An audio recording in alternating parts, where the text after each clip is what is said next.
રાજકોટમાં કોળી સમાજના યુવા જોડે જે અમાનવીય હરકત કરવામાં આવી એ બાબતે વડગામના ધારાસભ્ય શ્રી જિગ્નેશભાઈ મેવાણી સાહેબે મુખ્યમંત્રી શ્રી ભૂપેન્દ્ર પટેલ સાહેબને પત્ર લખ્યો. હવે આ પત્રની તમે વિગત વાંચશો ને તો તમને વિચલિત કરી નાખશે. જે જીલિયા ચાણસ્મામાં ઠાકોર અને દરબાર સમાજના યુવાનોને જે માર્યા હતા એ ઢોર માર કહેવાય. અહીંયા આગળ જે વાત થઈ રહી છે ઢોર મારથી ખૂબ આગળ વધી ચૂકી છે. અહીંયા આગળ રાક્ષસી, વિકૃત, અમાનવીય અને બર્બરતાપૂર્વક વલણમાં પોલીસ દ્વારા મારવામાં આવ્યા છે. એટલે તમે ધ્યાનથી સાંભળો. રાજકોટ ક્રાઇમ બ્રાન્ચના ડીસીપી જગદીશ બંગરવા એને કોળી સમાજના યુવા એક પત્રકાર છે ભાઈ સુરેશ વાડેચા, તો એના કોઈપણ પ્રકારની એફઆઈઆર વગર કોઈપણ પ્રકારનો ગુનો હજી એનો પુરાવા નથી થયો. એ ભાઈને ક્રાઇમ બ્રાન્ચમાં બોલાયો, પછી એના કપડાં ઉતરાયા. 3 થી 4 કલાક સુધી એને ત્યાં આગળ નગ્ન અવસ્થાના અંદર પટ્ટા વડે પછી દંડા વડે મારવામાં આવ્યા. એના ગુર્દાના ભાગમાં, પ્રાઇવેટ ભાગમાં 2 વખત પેટ્રોલની પિચકારી મારી. આવો દાવો સુરેશ વાડેચાનો છે. અને એટલા પટ્ટા માર્યા કે ભાઈનો જે પગ હતો એ ભાગી ગયો છે. હવે આ જે વાત કરી રહ્યા છીએ, હવે તમે વિચાર કરો, આ સભ્ય સમાજના અંદર આવી રાક્ષસી, અમાનવીય જે અત્યારે હાલ વર્તન થયું એની જગ્યા છે ખરા? અગર હું કાયદાના હિસાબે વાત કરું, સંવિધાનના હિસાબે વાત કરું તો હ્યુમન રાઇટ્સ જે તમે કહી શકાય ને માનવ અધિકારનું હનન છે. Article 21 right to life with dignity, કોઈપણ વ્યક્તિને જે ગરિમાપૂર્ણ જીવન જીવવાનો અધિકાર હોય, આ એનું સરાસર હનન છે.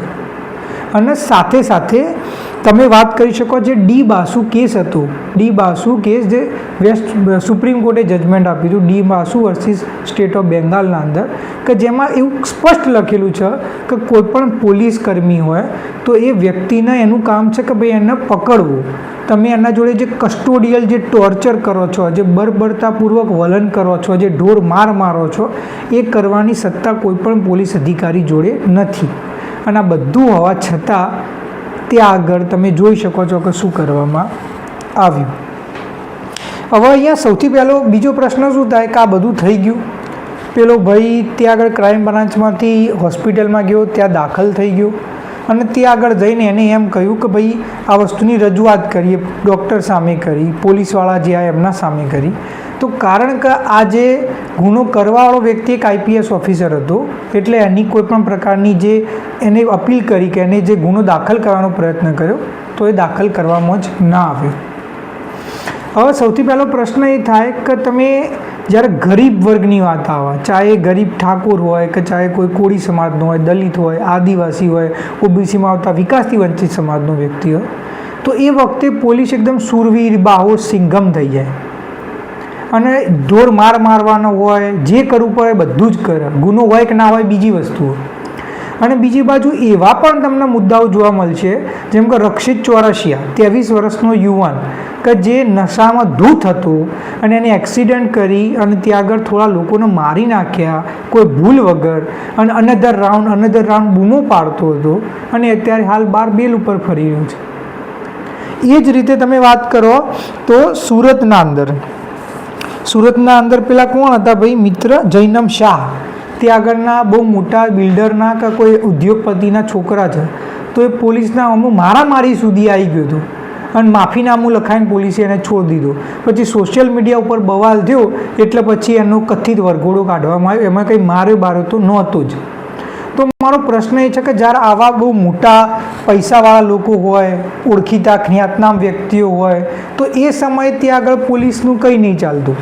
એ વખતે પોલીસ ત્યાં આગળ ચિંગમ થઈ જાય અને ત્યાં આગળ આ જે વર્તન તમે કોળી સમાજના કે ઠાકોર સમાજના લોકો જોડે જોવા મળ્યું એ અહીંયા નહીં જોવા મળે. તો આવું કેમ ભાઈ? કાયદો અમારા માટે અને એમના માટે અલગ બનાવેલું છે. અમારા માટે ભારતીય ન્યાય સંહિતાની અલગ કલમ લાગે, એમના માટે અલગ કલમ લાગે. તો અમને કહી દો એટલે અમને ખબર પડી જાય. કારણ કે તમારા વર્તન ઉપરથી તો કાયદો દરેક માટે સરખો એવું નથી લાગતું. તો હવે કરવું શું? જુઓ, ટ્રાન્સફરને હું સજા માનતો જ નથી. કોઈ પણ જગ્યાએ કોઈ પણ ગુનો થાય એટલે કે આ ભાઈને ટ્રાન્સફર કરીને અહીંયા મોકલી દીધો. ટ્રાન્સફર એટલે શું? પહેલાં તમે અત્યારે રાજકોટના અંદર ચરબી કાઢતા હતા, આ જ વસ્તુ તમે સાબરકાંઠા બનાસકાંઠામાં જઈને કરશો, ફરક શું પડ્યો? તમને સજા થોડી કહેવાય. બીજું, સસ્પેન્ડનો મતલબ શું કે 4 મહિના 6 મહિના જ્યાં સુધી કેસ ચર્ચામાં છે ત્યાં સુધી 50% પગારે આરામ કરો, અને જ્યારે મુદ્દો થોડો શાંત થઈ જાય, લોકોનું ધ્યાન ભટકી જાય, લોકો બીજા મુદ્દામાં રચાપચા થઈ જાય એટલે પાછા નોકરી આવી જાઓ, તો આને સજા કહેવાય. ટ્રાન્સફર અને સસ્પેન્ડ એ તો આપણા જે કહેવાય ને સિસ્ટમનું અને લો એન્ડ ઓર્ડરનું નખોદ વાળી કાઢ્યું છે, કારણ કે એ કોઈ સજા છે જ નહીં. તમે ખાલી કોઈ પણ મુદ્દાથી ધ્યાન ભટકાઈ રહ્યા. એટલા માટે જો સજા આપવી જ હોય તો કાયદેસર તાત્કાલિક ધોરણે આ વ્યક્તિને ડિસમિસ કરો, નોકરીમાંથી ટર્મિનેટ કરો, અને એના ઉપર કાયદેસર જે કાર્યવાહી થવી જોઈએ એ કરો. એનું કારણ એ છે કે અત્યાર સુધીમાં હલકું ખૂન હવાલદારનું કોઈ પણ મુદ્દો થાય, આ ચાણસ્મા જિલ્લાની વાત કરો, 2-3 કોન્સ્ટેબલને પકડવાના, સસ્પેન્ડ કરી દેવાના એટલે વાત પતી ગઈ. એટલે પણ જે વ્યક્તિએ આદેશ આપ્યો, જેના કારણે આ આખો ગુનો થયો, કે જેના સૌથી મોટી જવાબદારી હોવી જોઈએ, એને તમે સજા જ નથી આપતા, તો પછી એ સુધરશે કઈ રીતે? સિસ્ટમમાં કઈ રીતે સુધારા થશે?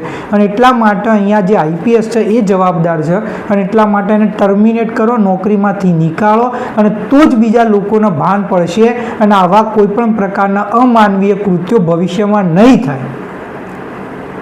અને હું લોકોને વિનંતી કરી, જો તમે એમ કહેશો કે ભાઈ આ તો અહીંયા આગળ રાજકોટમાં કોઈ કોળી સમાજના પત્રકારને માર્યો છે, એમાં તારકભાઈ શું કામ બોલી રહ્યા છે, કે આપણે શું કામ બોલવાની જરૂર છે, કે આપણે શું લેવા દેવા?